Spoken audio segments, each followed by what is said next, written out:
الحمد لله نحمده ونستعينه ونستغفره ونؤمن به ونتوكل عليه ونعوذ بالله من شرور أنفسنا ومن سيئات أعمالنا من يهده الله فلا مضل له ومن يضلله فلا هادي له ونشهد أن لا إله إلا الله وحده لا شريك له ونشهد أن سيدنا ونبينا ومولانا محمدا عبده ورسوله صلى الله تعالى عليه وعلى آله وأصحابه أجمعين أما بعد فأعوذ بالله من الشيطان الرجيم بسم الله الرحمن الرحيم قال تالله إن كدت لتردين ولولا نعمة ربي لكنت من المحضرين أفما نحن بميتين إلا موتتنا الأولى وما نحن بمعذبين إن هذا لهو الفوز العظيم لمثل هذا فليعمل العاملون أذلك خير نزلا أم شجرة الزقوم إنا جعلناها فتنة للظالمين إنها شجرة تخرج في أصل الجحيم طلعها كأنه رؤوس الشياطين صدق الله العظيم.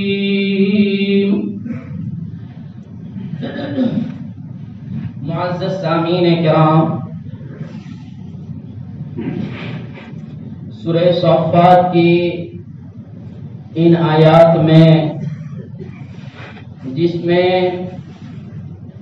اس ایک آدمی کا واقعہ جو ایک عبرت آموز واقعہ قرآن نے کہا کہ وہ جنت میں پہنچا اور جنت میں جانے کے بعد وہ سارے مناظر جو گزشتہ کل سن لیے گئے، اس کے بعد جب اس نے اپنے رفیق کو، اپنے شریک کو، اپنے دوست کو یاد کیا اور اس کو دیکھنا چاہا کہ یہ جنت میں وہ جہنم میں، تو اپنی شریک کی حالت کو دیکھنا چاہا تو اس نے اللہ تبارک و تعالیٰ سے درخواست کی. اللہ تبارک و تعالیٰ نے خود پوچھا اور پھر اس کو جنت میں سے جہنم میں اپنا رفیق دکھایا گیا اور اس کی حالت زار کو دکھایا گیا. اب حضرت قتادہ رحمۃ اللہ علیہ فرماتے ہیں، جس کو صاحب تبیان القرآن نے بیان فرمایا ہے کہ جنت میں اللہ تبارک و تعالیٰ نے ایک کھڑکی بنائی ہے، جس کھڑکی سے اہل جنت اہل جہنم کو دیکھیں گے. جب جب بھی اپنے رفیق کو، اپنے متعلقین کو، اپنے رفقا کو، اپنے ساتھیوں کو دیکھنا چاہیں گے تو اس جنت کی کھڑکی سے وہ جہنم والوں کو دیکھیں گے. اب یہ بتایا گیا ہے کہ اہل جنت اور اہل جہنم کا مکالمہ کتنی مرتبہ ہوگا. ایک مکالمہ تو یہ، ایک دوست اپنے دوست سے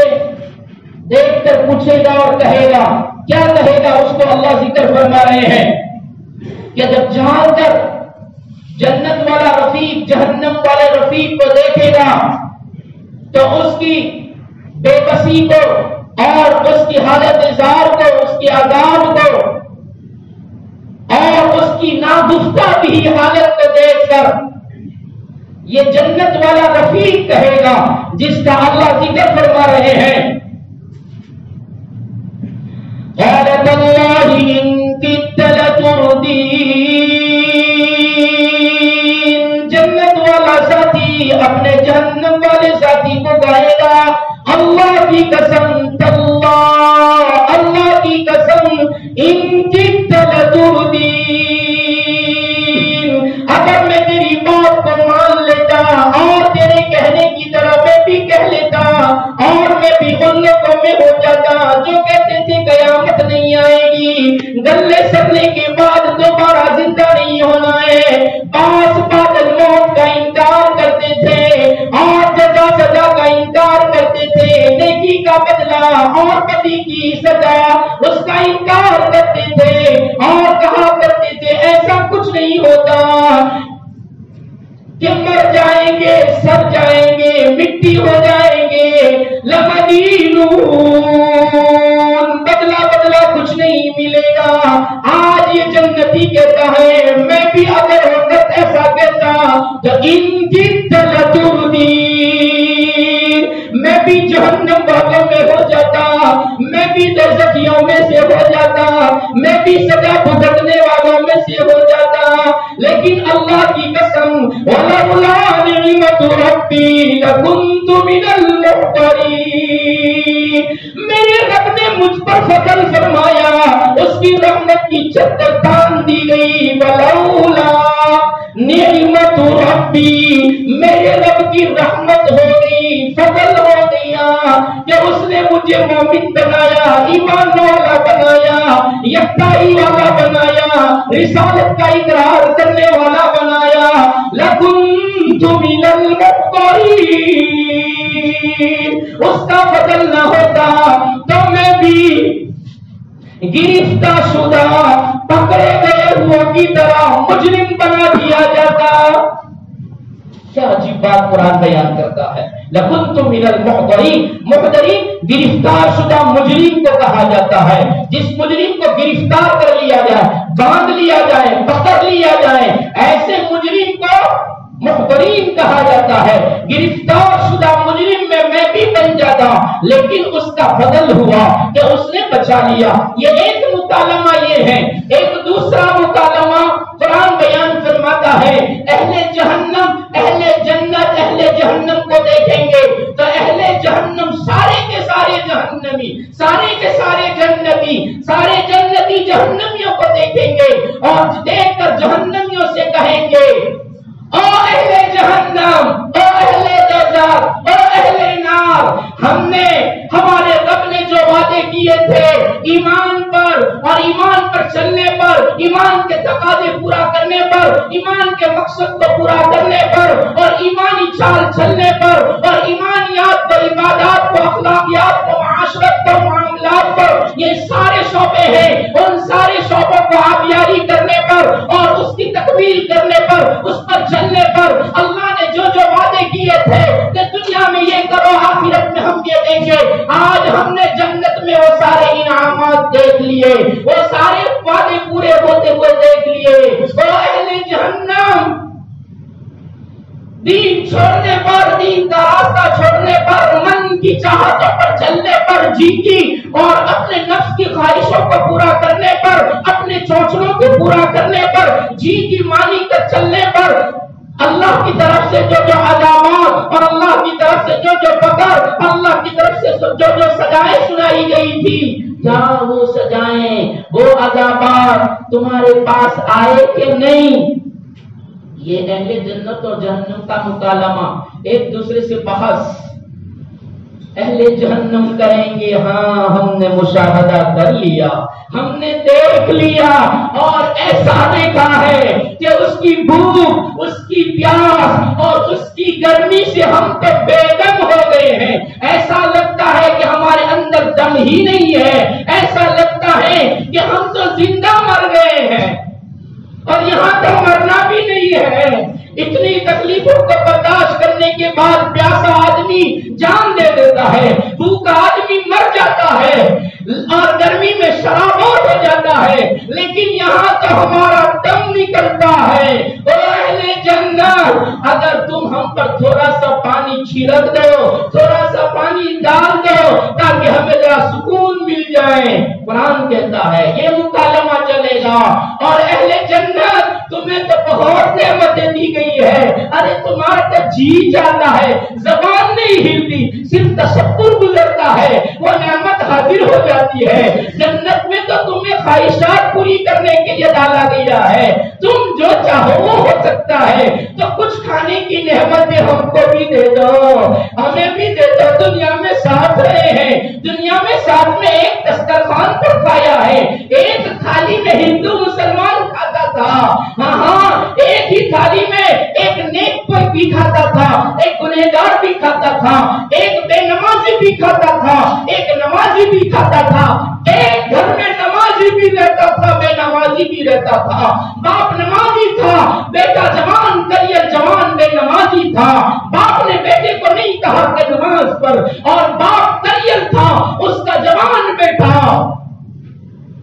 نماز کو جاتا ہے, اور باپ گھر میں بیٹھ کر بیڑی سگریٹ پیتا ہے اور آرام کرتا ہے. لیکن بیٹا یہ نہیں کہہ سکتا کہ باپ نماز کے لیے چلو. ایک ساتھ میں, ایک دسترخوان میں, ایک پیالے میں, ایک چمچ کے ساتھ ایک ساتھ کھاتے تھے.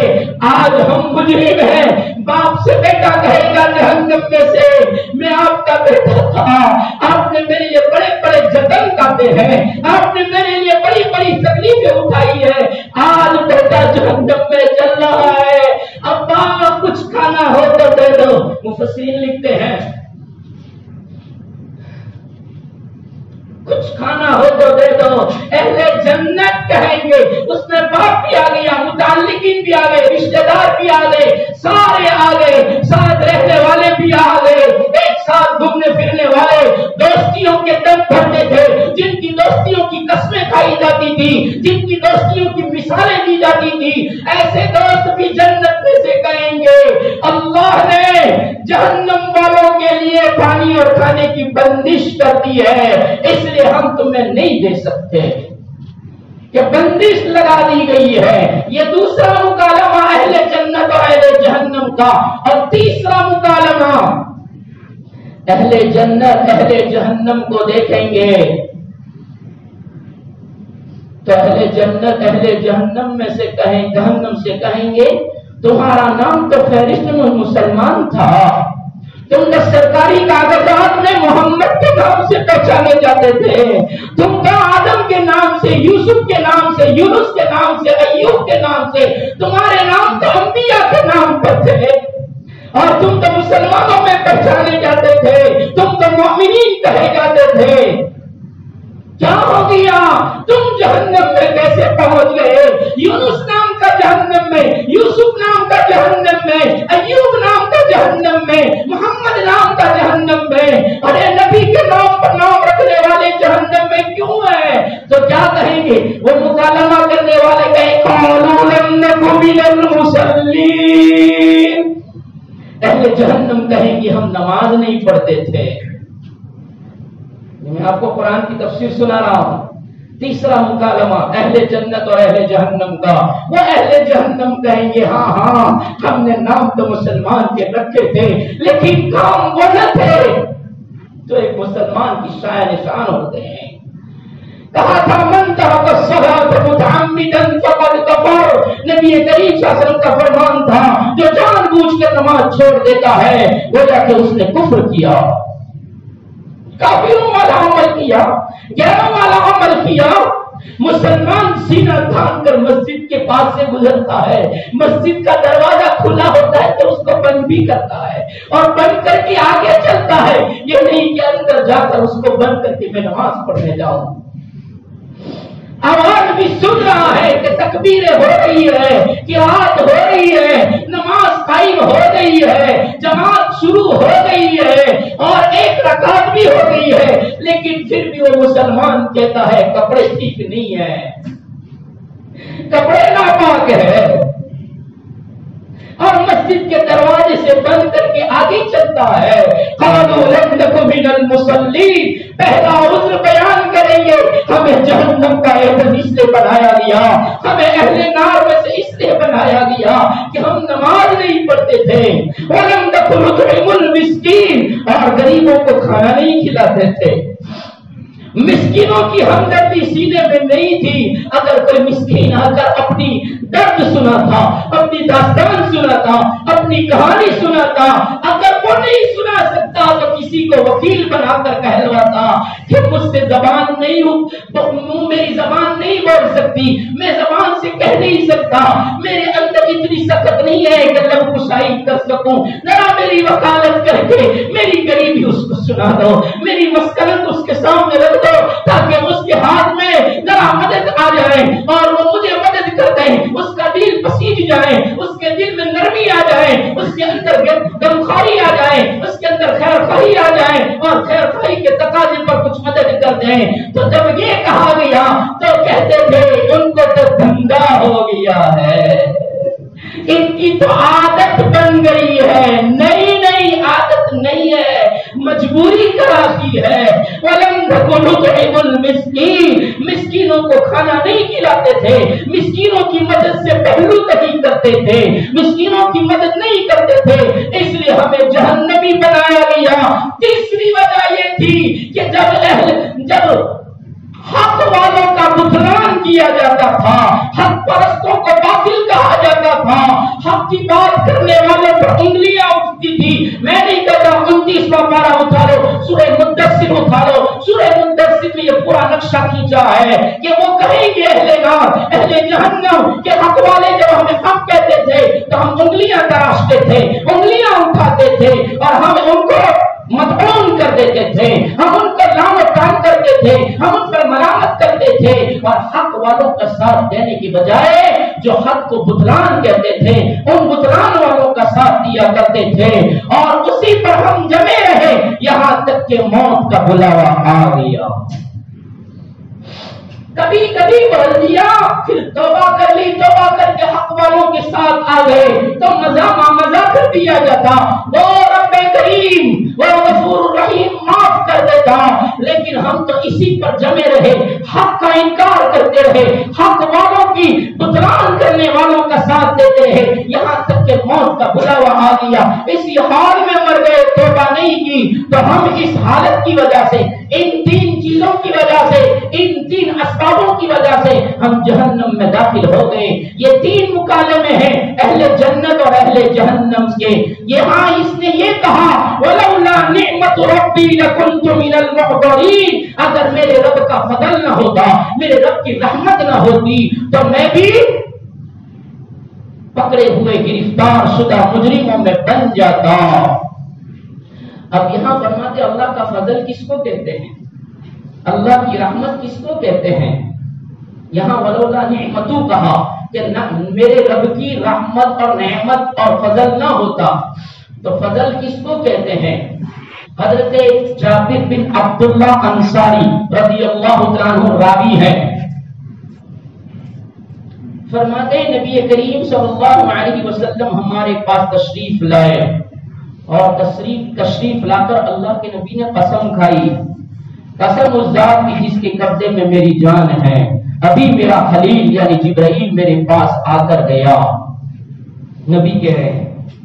کون راوی؟ جابر بن عبداللہ انصاری. ایک جابر بن سمورہ ہے, ایک جابر بن عبداللہ ہے. یہ جابر بن عبداللہ انصاری رضی اللہ عنہ فرماتے ہیں اللہ کے رسول صلی اللہ علیہ وسلم نے قسمیہ جملہ استعمال کر کے قسم اس لیے کھائی تاکہ لوگ دھیان سے سنیں. تو آپ لوگوں کو بھی میں قسم کھا کر روایت سنا رہا ہوں, نبی کی قسم جو کھائی ہے وہ قسم کھا کر سنا رہا ہوں, آپ بھی دھیان سے سنیں. اللہ کے رسول صلی اللہ علیہ وسلم نے فرمایا میرا خلیل یعنی جبرائیل ابھی میرے پاس آ کر گئے اور جبرائیل نے مجھے قسم کھا کر سنایا.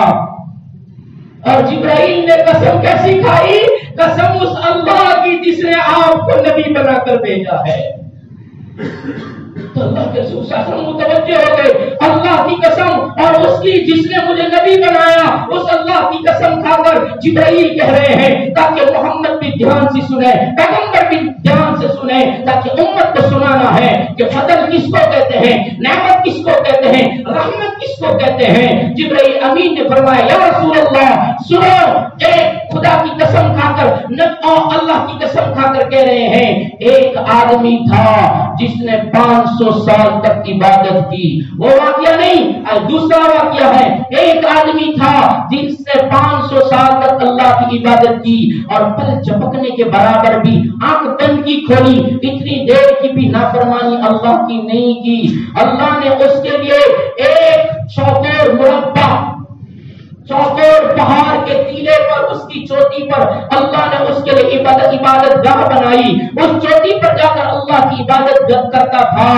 اور وہ پہاڑ کی جو مربع شکل تھی، فرمایا 30 مربع گز کی تھی، فوٹ کی فوٹ، 30 مربع فوٹ کی وہ پہاڑی، اس کی چوٹی پر وہ عبادت کرتا تھا، اور اس پہاڑ کی چوٹی کو چاروں طرف سے 4000 فرسخ کی بقدر اللہ نے سمندر سے اس کو گھیرا تھا۔ اس کی چاروں طرف سمندر تھا، اور سمندر کھارے پانی کا ہوتا ہے، سمندر تھا کھارے پانی کا، اور بیچ میں یہ ٹیلا تھا، اس کی بلندی پر یہ عبادت کرتا تھا۔ اللہ نے اس کے لیے اس پہاڑی کے نچلے حصے میں انگلی کی چوڑائی کے برابر، انگلی جتنی پوری ہوتی ہے انگلی کی چوڑائی کے برابر اللہ نے وہاں اس پہاڑی کے نچلے حصے میں اس کے لیے نہر بنا دی تھی۔ وہاں سے پانی نکلتا تھا، وہ پانی میٹھا نکلتا تھا۔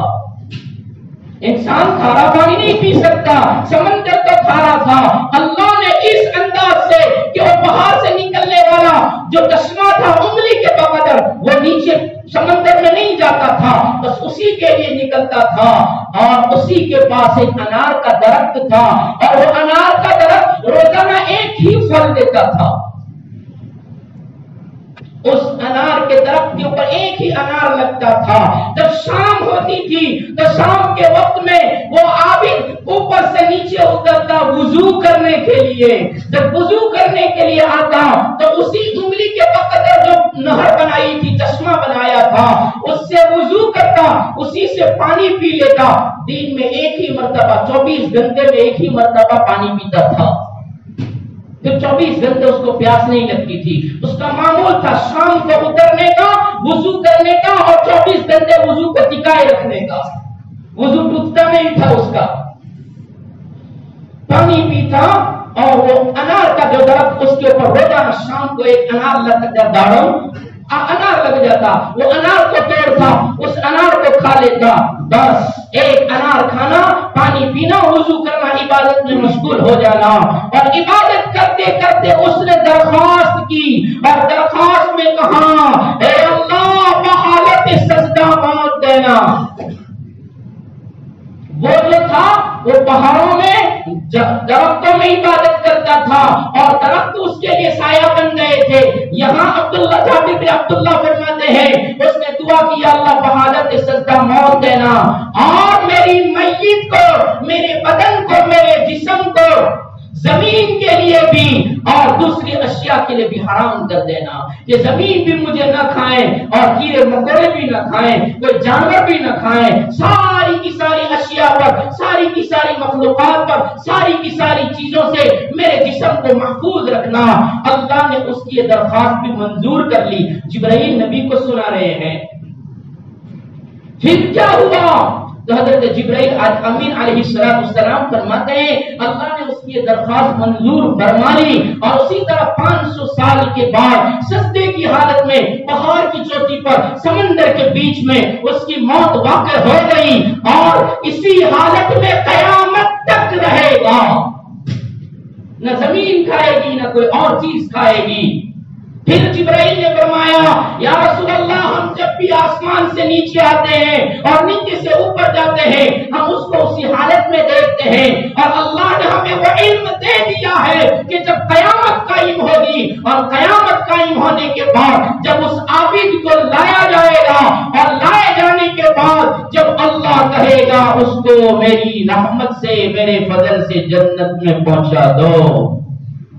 ولولا نعمت ربی، اگر میرے رب کا فضل نہ ہوتا تو میں بھی تیرے جیسا بن جاتا۔ اگر اللہ کہے میری رحمت سے اس کو جنت میں پہنچا دو، وہاں تھا اس کے دل میں تصور آیا۔ یہاں جابر بن عبداللہ کی روایت میں فرمایا گیا، اس نے کہا اللہ کے فضل سے نہیں، میری عبادت سے 500 سال میں نے عبادت کی اور ذرہ برابر بھی نافرمانی نہیں کی، اس عبادت کے تحت جنت میں پہنچا دو۔ اللہ نے کہا اس کی عبادت اور اعمال کے مقابلے میں ہماری نعمت لاؤ، اس کو کھڑا رکھو، نعمتوں کے مقابلے میں اعمال کے مقابلے میں نعمت لاؤ۔ 500 سال کی عبادت اور اعمال کے مقابلے میں آنکھ کی بینائی کی نعمت لائی گئی، یہ آنکھ کی بینائی کی نعمت ہی اس کی 500 سال کی عبادت پر غالب آ گئی کہ 500 سال تک ہم نے تجھے دیکھنے کی طاقت دی۔ پوچھ ان کو جن کی آنکھیں نہیں ہیں، ان کے لیے دن رات سب کچھ برابر ہے، موسم میں گرما سرما بارہ سب برابر ہے، اپنے بیگانے سب برابر ہے، اس لیے کہ اس کو تو نظر ہی نہیں آتا، اپنی بیوی کی شکل نہیں دیکھ سکتا، اپنے اولاد کے چہرے کو نہیں دیکھ سکتا، اچھے برے کی تمیز نہیں کر سکتا، کون اچھا کون برا، کیا ہے یہ سارا نہیں پہچان سکتا۔ ایک آنکھ کی بینائی اور اس کی روشنی اور دیکھنے کی جو طاقت تھی وہ اس کے 500 سال کی اعمال پر غالب آ گئی۔ اللہ نے فرمایا بدن کے اور اعضاء کا اور اویووں کا حساب دو۔ کیا حساب دے گا؟ اللہ نے کہا جاؤ اس کو جہنم میں پھینک دو، وہاں کا جہنم کا چکر لگاؤ، یہاں فرمایا اس کو جہنم میں پھینک دو۔ فرشتے اس کو پکڑ کر کھینچ رہے ہیں اور جو روتے ہوئے کہہ رہا ہے یا اللہ سمجھ میں آ گیا، اپنے رحمت اور فضل سے جنت میں بھیج دے، اپنے فضل اور اپنے فضل سے اور اپنی رحمت سے جنت میں بھیج دے۔ اللہ نے کہا اس کو روکو، اس کو ٹھہراؤ، اس کو ٹھہرایا گیا۔ پھر اللہ نے فرمایا او میرے بندے تجھ کو پیدا کیا کیا تیرا پیدا ہونا تیرے عمل سے تھا یا ہمارے فضل سے تھا؟ کہا یا اللہ آپ کے فضل سے پیدا ہوا ہوں۔ پھر اللہ نے فرمایا ہم نے 500 سال تک عبادت کی توفیق دی، وہ تیرے عمل سے تھا یا ہمارے فضل سے تھا؟ یا اللہ عبادت کی توفیق کا مل جانا بھی آپ کی رحمت ہی سے ہوا کرتا ہے، میرا آپ کا یہاں بیٹھنا یہ اس کی فضل سے ہے، ورنہ کتنے بیٹھے ہوئے بھی اٹھ جاتے ہیں اور کتنے آئے ہوئے بھی چلے جاتے ہیں۔ کیوں؟ اس لیے کہ فضل ربی نہیں ہے۔ ہاں جس کے ساتھ فضل کیا جاتا ہے اس کو اس کے قرآن کی باتیں سننے کے لیے بٹھایا جاتا ہے، نماز پڑھنے کے لیے آنا یہ اس کا فضل ہے، نیکی کی توفیق کا مل جانا یہ اس کا فضل ہے۔ جب نیکی کی توفیق مل جائے تو شکر کر کے کہو اللہ تیرا فضل ہے کہ تم نے مجھ سے عبادت کروا لی۔ یہ مت کہو کہ ہم 5 وقت کی نماز پڑھتے ہیں ہماری ملاقات کرنے کی ضرورت نہیں ہے، جو لوگ نہیں پڑھتے ان کے پاس جاؤ۔ یہ اللہ کا فضل ہے کہ ہمارے پاس اگر کوئی دین کی بات لے کر آتا ہے تو اس کا احسان مانو کہ ان کے دل میں بات ڈالی کہ ان کی ملاقات کو جاؤ۔ مسجد میں آ جاتے ہیں اللہ کا فضل مانو، ولولا نعمت ربی لکنت من المحضرین۔ حضرت یوسف علیہ السلام زلیخا کی دعوت پر اگر گناہ میں ملوث ہو جاتے لیکن فرمایا وَلَقَدْ هَمَّتْ بِهِ وَهَمَّ بِهَا لَوْلَا أَن رَأَىٰ بُرْهَانَ رَبِّهِ۔ میرے رب کا فضل، میرے رب کی دلیل، میرے رب کا برہان، میری رب کی رحمت نہ ہوتی تو یوسف بھی زلیخا کی جان سے بچ نہ سکتا، لیکن اس نے فضل فرمایا کہ بچا لیا، یہ اس کا فضل ہے۔ فرمایا یہاں بھی یہی فرمایا گیا اور میرے بندے 500 سال تک عبادت کرنے کی جو تجھے توفیق ملی کیا یہ تیرے عمل کا دخل تھا یا رب کا فضل تھا؟ کہا کہ آپ کا فضل تھا۔ 500 سال تک پہاڑ کی چوٹی پر رکھا اور وہاں تیرے لیے موسم بے موسم انار کا ہم تجھے پھل کھلاتے رہے کیا، اور پانی کا چشمہ نکال کر تجھے پانی پلاتے رہے، کیا اس میں تیرے عمل کا دخل تھا یا ہمارا فضل تھا؟ ہمیں اعمالوں کی ضرورت نہیں ہے، اگر تم اعمال کرو نہ کرو پوری دنیا مل کر ہماری عبادت کرنے میں لگ جائے، انسان جنات سب مل کر لگ جائیں، پھر بھی ہماری کبریا میں ذرہ برابر بھی بڑھوتری نہیں ہو سکتی، اور ساری انسانیت ساری جنات مل کر ہماری بغاوت پہ اتر آئے، کوئی ہمارا حکم پورا نہ کرے، سارے باغی بن جائے، بغاوتوں کے اڈے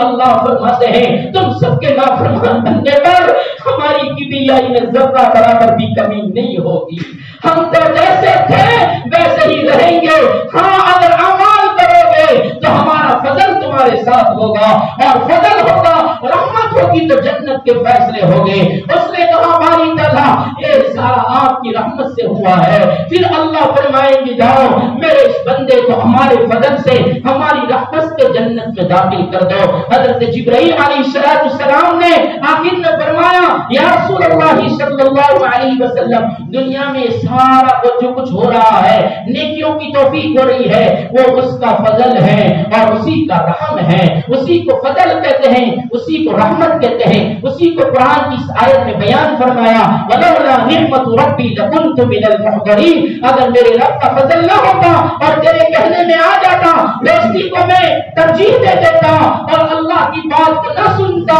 تو میں بھی تیری طرف جہنم میں پہنچ جاتا، لیکن اس نے مجھے ایمان دیا اور جنت کی نعمتیں دی اور وہ ایمان سے محروم رہا اور جہنم کے عذابوں کا حقدار بنا۔ اس کے بعد وہ جنتی جنت کی ساری نعمتوں کو دیکھ کر اپنی ساری امیدیں پوری ہو جائے گی تو امیدوں کے پورا ہونے پر کہے گا افما نحن بمیتین الا موتتنا الاولی وما نحن بمعذبین، کیا ہم نہیں مریں گے؟ یعنی یہ کہ دنیا میں ایک مرتبہ موت آ گئی، اب مرنے کے بعد آخرت میں دوسری مرتبہ مرنا نہیں ہے،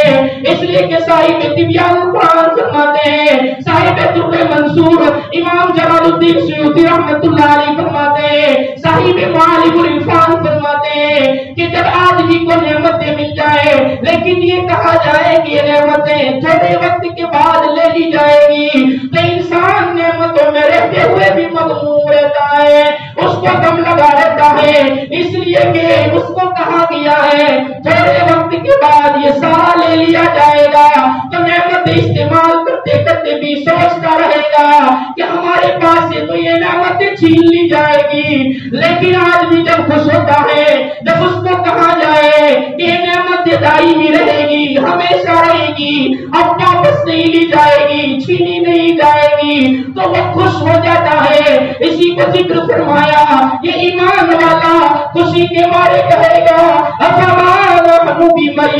بمیتین، اب ہمیں موت نہیں آئے گی الا موتتنا الاولی،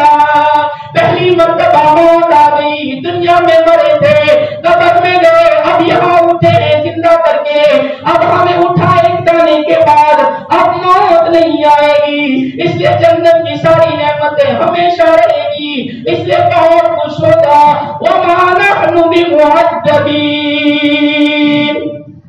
اور اب ہمیں عذاب بھی نہیں دیا جائے گا، تکلیفوں سے مصیبتوں سے حالات سے ناسازگاریوں سے ناگواریوں سے نامناسب حالات سے ساری چیزوں سے مبرہ کر دیا گیا، پاک کر دیا گیا۔ دنیا میں تو نعمت ملی اس کے ساتھ ساتھ زحمت بھی آ گئی، نعمت چندی رہی پھر حالات آ گئے نعمتیں چلی گئی، فرمایا نہیں اب ایسا نہیں ہوگا،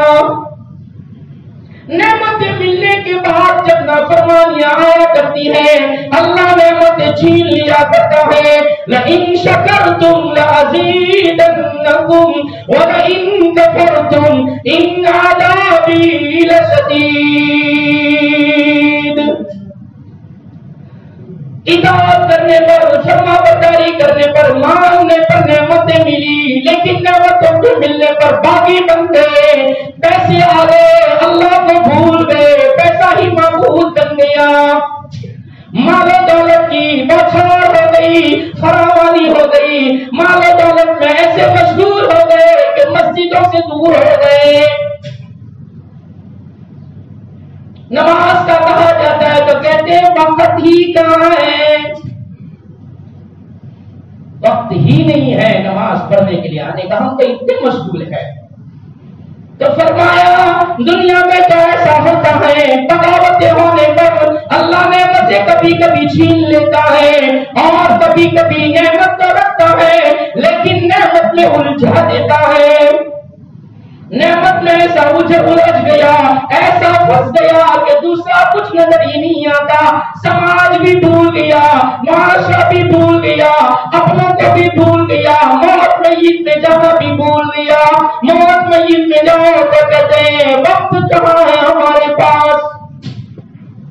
دفنانا نماز پڑھنا کوئی فرض عین نہیں ہے، فرض کفایہ ہے، ہاں فرض کفایہ ہے، لیکن تیری مشغولی ایسی ہے کہ تو اس میں اگر چھٹی بھی کرتے تو تجھے کوئی پوچھنے والا نہیں ہے،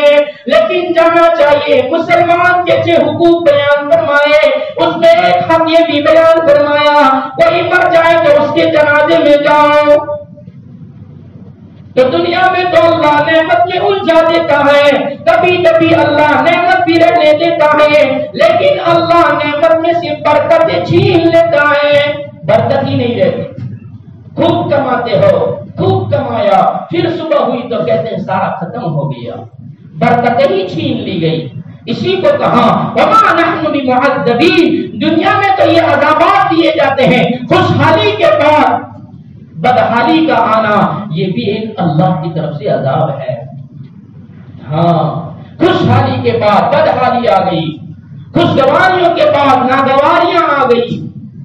حالات پیدر پہ آئے اور کلیجے منہ کو آ گئے۔ فرمایا یہ سارا اس لیے ہو رہا ہے کہ اللہ ناراض ہے۔ وما نحن بمعذبین، اب جنت میں پہنچ گئے، جنت میں پہنچنے کے بعد یہ ساری کھنجن دور ہو جائے گی، یہ ساری الجھنیں دور ہو جائے گی۔ وما نحن بمعذبین، اب کبھی بھی تمہیں عذاب نہیں دیا جائے گا، کبھی بھی سزا نہیں دی جائے گی۔ اسی کو بیان فرمایا ان ھذا لہو الفوز العظیم، اور یہ بہت بڑی کامیابی ہوگی کہ جس کو اللہ معاف کر کے جنت میں پہنچا دے، یہ سب سے بڑی کامیابی ہے۔ ومن زحزح عن النار وادخل الجنة فقد فاز، جو جہنم سے بچا لیا گیا اور جنت میں داخل کر دیا گیا، فقد فاز، تحقیق وہ کامیاب ہو گیا۔ اور ایسی کامیابی کہ جس کامیابی کے بعد کبھی ناکامی کا اندیشہ ہی نہیں، ہمیشہ ہمیش کی کامیابی، ہمیشہ ہمیش کی نعمتیں مل گئی۔ لمثل ھذا فلیعمل العاملون، اس کامیابی کے لیے عمل کرنے والوں کو عمل کرنا چاہیے۔ یہ آیت کا ترجمہ لمثل ھذا، اس طرح کی کامیابی کے لیے فلیعمل العاملون، عمل کرنے والوں کو عمل کرنا چاہیے کہ اللہ ایسی کامیابی دیتا ہے جس کے بعد کبھی ناکامی نہیں ہے۔ اس لیے اللہ کے احکام کو، اللہ کے بتائے ہوئے احکام کو محمد رسول اللہ صلی اللہ علیہ وسلم کے طریقے پر عمل کر کے پورا کرنا، کفر شرک اور معصیت سے بچنا اور احتراز کرنا اور بچتے بچتے زندگی گزارنا، فرمایا وہ اس کامیابی تک پہنچا دے گا جو کامیابی کے اس شخص کو ملی جس نے دنیا میں رہ کر اللہ کو راضی کیا اور جنت کا حقدار بنا۔ اس شخص کی طرح کامیابی چاہتے ہو تو لمثل ھذا فلیعمل العاملون، عمل کرنے والوں کو عمل اسی طرح کرنا چاہیے۔ اس کے بعد اللہ تبارک و تعالی جنت والوں کے انعامات اور جہنم والوں کے عذابات کو اللہ بیان فرما رہا ہے اور ان دونوں کا مقابلہ کر رہا ہے۔ جو جنت کی نعمتوں اور جہنم کے عذابوں کا مقابلہ کر رہا ہے اور کیا فرما رہا ہے؟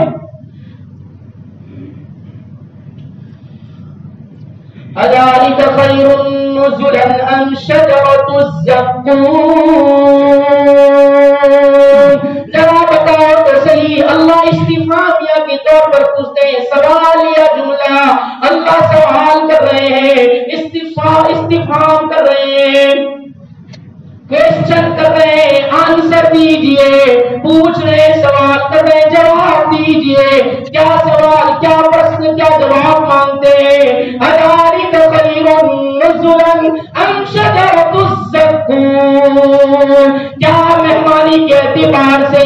جنت کی نعمتیں بہتر ہیں یا جہنم کا شجر زقوم بہتر ہے؟ اللہ سوال کر رہا ہے مجھ سے اور آپ سے، بتاؤ ذالک خیر نزلا ام شجرۃ الزقوم، کیا مہمانی کے اعتبار سے جنت کی نعمتیں بہتر ہے یا جہنم کا وہ شجر زقوم، وہ کڑوا بدمزہ، بہت کڑوا، بہت بدمزہ جو گلے میں اٹک جائے گا، اس کا پھل وہ شجر زقوم بہتر ہے یا یہ بہتر ہے؟ ہر عقل والا کہتا ہے کہ جنت کی کی نعمت سے بہتر ہے. اس لیے کہ اللہ تبارک و تعالیٰ نے آل عمران میں بھی سورہ آل عمران میں بھی اللہ تبارک و تعالیٰ متقیوں کے لیے باغات اور نہروں کا ذکر فرمانے کے بعد فرماتا ہے نزلا من عند اللہ کہ یہ سارا کا سارا اللہ کی جانب سے مہمانی ہوگی. باغات کا ملنا, نہروں کا ملنا, جنت کے انعامات کا ملنا, جنت کی نعمتوں کا ملنا, میووں کا ملنا, پھل فروٹ کا ملنا, یہ سارا کا سارا ملنا فرمایا اللہ کی طرف سے مہمانی ہوگی. ہاں صرف مچھلی اور وہ اس کی انڈے یہ صرف مہمانی نہیں ہے. اللہ کی طرف سے جنت کی ساری نعمتوں کا ملنا نزلا من عند اللہ, یہ اللہ کی طرف سے مہمانی ہوگی. اور دوسری جگہ پر اللہ تبارک و تعالیٰ غالباً سورہ حامیم سجدہ میں فرما رہے ہیں نزلا من غفور الرحیم, معاف کرنے والے, رحم کرنے والے اللہ کی طرف سے مہمانی ہوگی. جنتوں کی نعمتوں کا ملنا یہ اللہ معاف کرنے والے, رحم کرنے والے اللہ کی طرف سے انعامات ہوں گے. اگر تمہاری میری آپ کی بغاوتوں کو دیکھا جاتا تو ہم تو حقدار نہیں تھے, لیکن اس نے غفوریت, اپنے غفور ہونے کا, اپنے معاف کرنے والا ہونا یہ صفت کو غالب کیا اور مہربان ہونے کی صفت کو غالب کیا اور معاف کر کے, مہربانی کر کے نزلا فرمایا مہمانی کی اور مہمانی میں نعمتیں دی. یہ بہتر ہے یا شجرہ زقوم بہتر ہے؟ شجرہ زقوم فرمایا جہنم کا ایک درخت ہے اور اللہ اس کو جہنم میں اگائے گا. جب یہ آیت نازل ہوئی تو ابو جہل کہنے لگا کہ دیکھو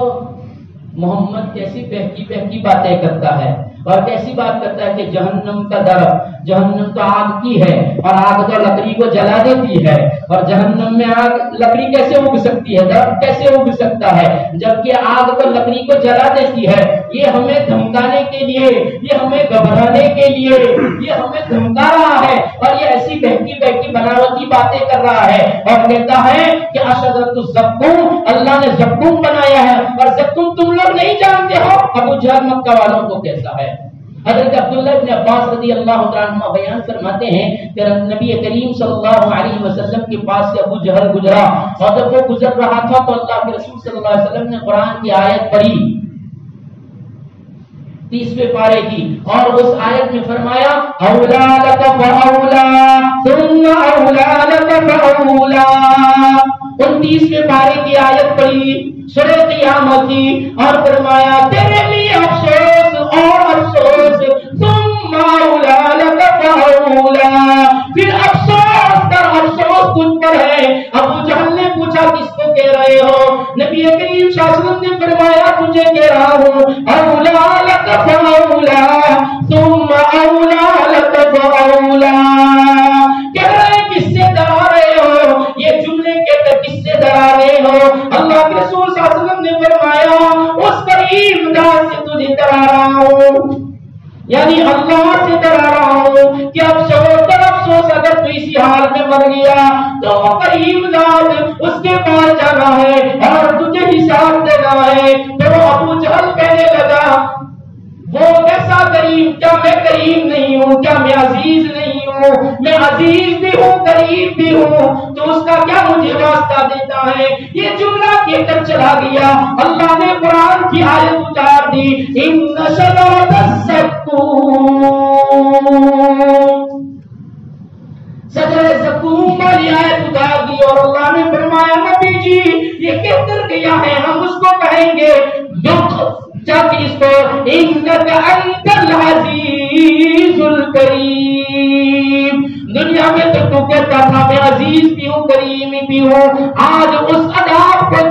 جب ابو جہل کو یہ بات پہنچائی گئی کہ تیرے بارے میں ایسی آیت نازل ہوئی ہے. عبداللہ ابن عباس رضی اللہ عنہ بیان فرماتے ہیں صاحب ترے منصور نے اس کو ذکر فرمایا. اللہ کے رسول صلی اللہ علیہ وسلم پر اترنے والی آیات کا ابو جہل کو جب خبر دی گئی اور اطلاع کی گئی, ابو جہل نے سارے مکہ والوں کو جمع کیا, سارے پڑھوں کو جمع کیا اور جمع کر کے ابو جہل کہہ رہا ہے دیکھو محمد زقوم کی بات کر رہا ہے اور زقوم کے درخت کے متعلق ہمیں ڈرا رہا ہے, دھمکا رہا ہے. آؤ میں تمہیں زقوم بتاتا ہوں, آپ سب اس سے مانوس ہو, اس زقوم سے آپ سب لوگ کھجور اور مکھن کو عرب والے زقوم کہا کرتے تھے. تو اس نے کھجور اور مکھن بنایا، سب کے سامنے رکھا اور کہا کہ کھاؤ. اس میں کیا کرواہٹ ہے، اس میں کیا بدمزائی، کیا بدمزہ ہے، اس کو کھاؤ. کھجور کون پسند نہیں کرتا، وہ تو میٹھا ہوتا ہے، لذیذ ہوا کرتا ہے. مکھن بھی لذیذ ہوا کرتا ہے، کھانے والوں کو بھا جاتا ہے. ایسی چیز ہے اور ہم کو ڈرا کر کہتا ہے زقوم. اس پر اللہ تبارک و تعالی نے یہ آیت نازل فرمائی اور کہا کہ اذالک خیر النزلا ام شجرۃ الزقوم، کیا مہمانی کے اعتبار سے جنت کی نعمتیں بہتر ہے یا شجر زقوم بہتر ہے؟ شجر زقوم کیا ہے؟ فرمایا ہم نے جہنم سے اگایا ہے. تو پھر ان کا سوال یہ تھا کہ جہنم میں کیسے اگ سکتا ہے جبکہ وہ آگ ہے اور درخت کو تو پانی چاہیے، آگ سے نہیں اگا کرتا. تو اللہ نے اس کا جواب دیتے ہوئے فرمایا انا جعلناها فتنة للظالمین انها شجرۃ تخرج في اصل الجحیم، ہم نے جہنم سے اس درخت کو اگایا ہے اور اس درخت کو ہم نے ظالمین کے لیے فتنہ بنایا ہے، اور اس درخت کو ہم نے ظالمین کے لیے آزمائش بنائی ہے. ہم نے اس درخت کو ظالمین کے لیے عذاب بنایا ہے. اس لیے ہم نے اس کو جہنم سے اگایا اور اس کی جڑیں آگ میں ہے اور اس کی خوراک ہی آگ ہے. اس لیے اس کا آگ سے اگنا کوئی محال نہیں ہے. وہ کن فیکون کا مالک ہے، وہ جہاں سے چاہے جب چاہے جس طرح اگا دے اور بڑا کر دے، کھڑا کر دے، یہ اس کی قدرت ہے. پھر اس کی مثال سمجھاتے ہوئے کہا کہ ہم نے ہمارے حبیب کو معراج کرائی اور معراج پر بلایا. زمین سے آسمان پر جانا ناممکن ہے اور اشکیہ ہے، نہیں ہو سکتا کہ انسان زمین سے آسمان پر کیسے جائے، لیکن ہم نے اس کو بلایا، ہمارے حبیب کو آسمان کی سیر کرائی اور تمہارے سوالوں کے جوابات دلوائے. ہم نے مسجد اقصی ہزاروں کلومیٹر کی دوری پر تھی، ہم نے اس کا سارا نقشہ نبی کے سامنے کر دیا. ایک ایک کھڑکی بتائی، ایک ایک دروازہ بتایا، ایک ایک چیز بتائی، کتنے کھمبے ہیں، کتنے ستون ہیں، وہ سارا کا سارا بتایا. اس کا سارا پس منظر بیان کیا، اس کے سارے حالات اور احوال بتائے. جب ہم یہ کر سکتے ہیں کہ انسان کو زمین سے آسمان تک بلا سکتے ہیں، اس رب کے لیے جہنم کی آگ میں درخت اگانا کیا مشکل ہے؟ اسی کو تو اللہ کہتے ہیں کہ انسان پہل نہیں ہو سکتا اور کر کے دکھائیں، اسی کو اللہ کہا جاتا ہے. وہ شجر زقوم صاحب معالم العرفان فرماتے ہیں اتنا کڑوا، اتنا بدمزہ ہے اور اتنا خطرناک ہے کہ جب اس کو کھانے کی کوشش کی جائے گی تو ان کے گلے میں اٹک جائے گا، ان کے گلے میں اٹکے گا، اور جب وہ اٹک جائے گا اس کو اب نیچے اتارنا ہے تو نیچے اتارنے کے لیے پانی کی ضرورت پڑے گی. تو پانی مانگیں گے تو کون سا پانی ملے گا؟ انشاءاللہ زندگی باقی رہے تو شجر زقوم اور اس کے عذابات اور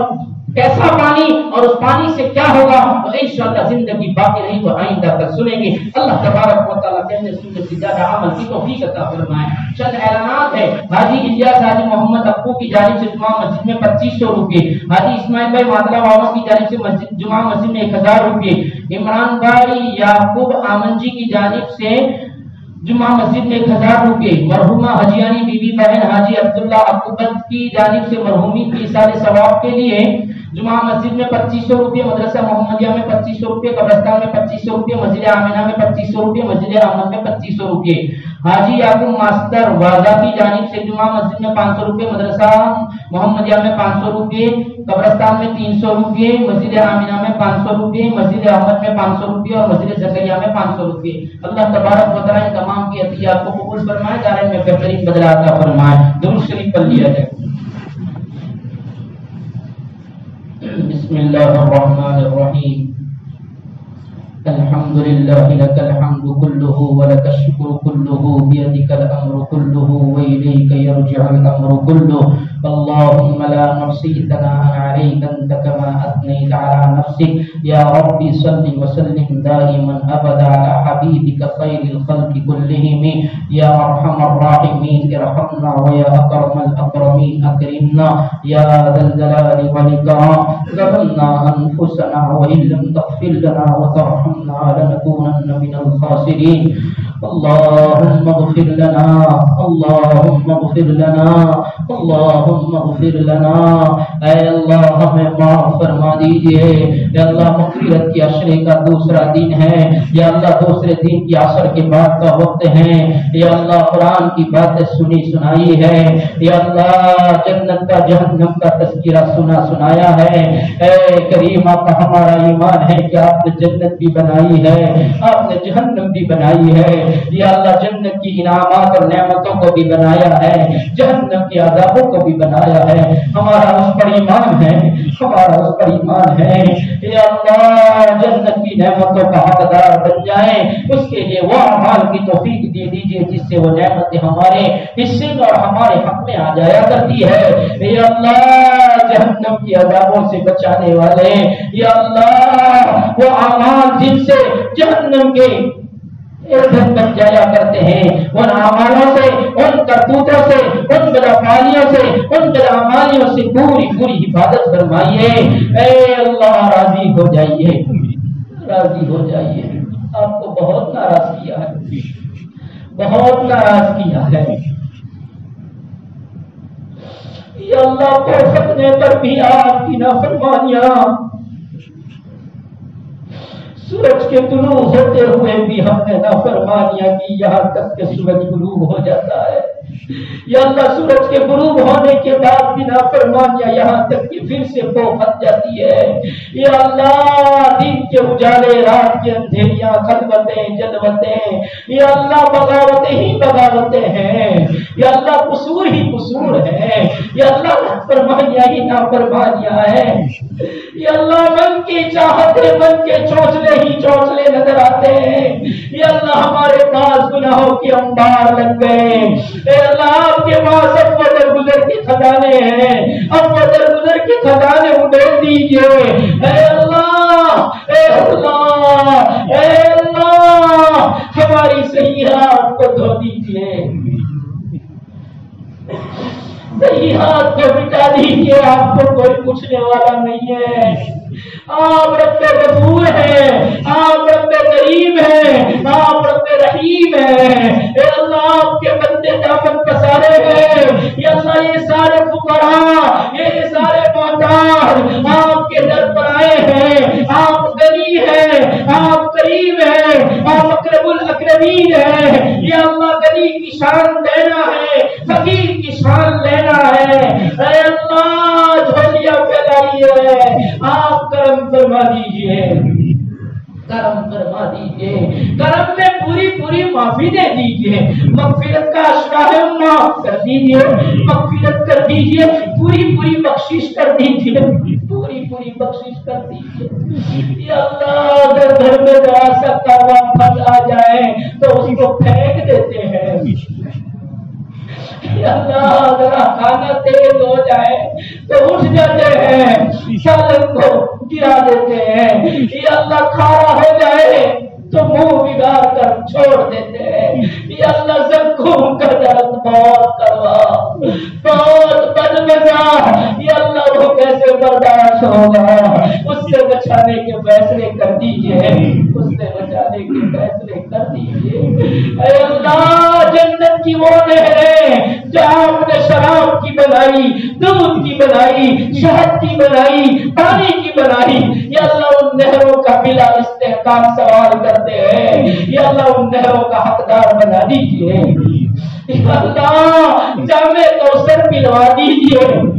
اللہ وہ نہیں کیا جس سے جام کوثر مل سکے، جس سے حبیب راضی ہو سکے صلی اللہ علیہ وسلم، لیکن پھر بھی مولا سوال کرتے ہیں اپنے فضل سے جام کوثر پیارے آقا صلی اللہ علیہ وسلم کی